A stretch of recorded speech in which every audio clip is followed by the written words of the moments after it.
Hello everyone, इस video में हम देख लेंगे कि एनवायरमेंटल साइंस में कौन कौन सा टॉपिक्स आने वाला है पेपर में। ठीक है, सिलेबस देख लेते हैं बेसिकली, है ना। तो फर्स्ट यूनिट में से क्या आएगा? फर्स्ट यूनिट में से आएगा इंट्रोडक्शन ऑफ एनवायरमेंटल स्टडीज़। ठीक है, उसमें हमें आ रहेगा कि multi disciplinary of nature and environmental studies component पूछे जाएंगे। Atmosphere, hydrosphere, lithosphere and biosphere.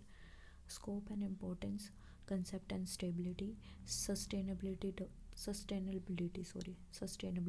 And sustainable development, brief history of the environmentalism. ठीक है, नेक्स्ट उसके अलावा सेकेंड यूनिट में से जो टॉपिक आने वाले हैं विच आर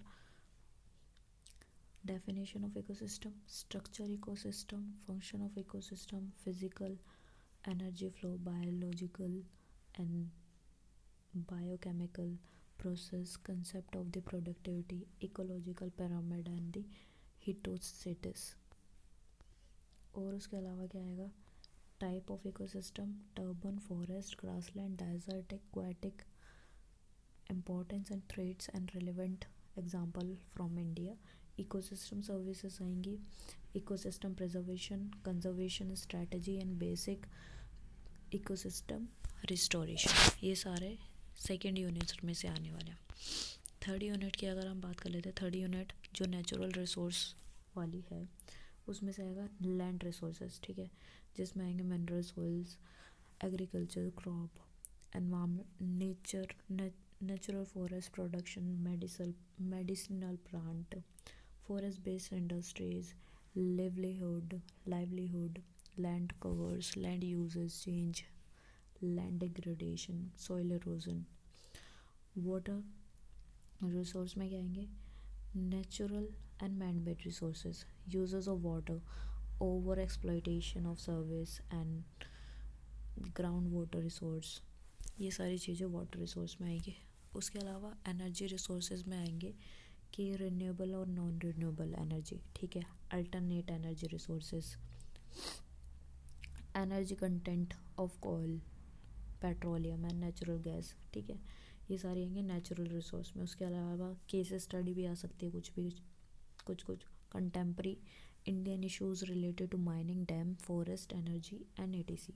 ठीक है, कुछ भी दे देंगे, कुछ भी आ सकता है। पिछले क्वेश्चन में पिछली बारी के क्वेश्चन पेपर में सरदार वाला आया था क्वेश्चन।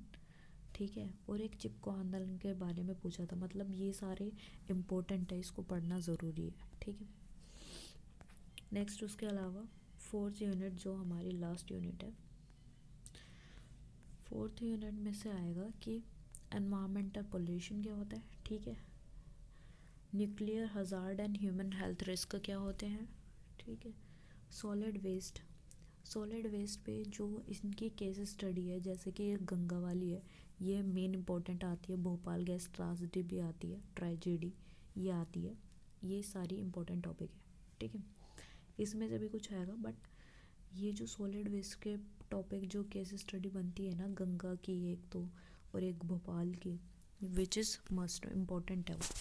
तो ये था सिलेबस ऑफ एनवायरमेंटल स्टडीज़ और एनवायरमेंटल साइंस। ठीक है, so that's all for now.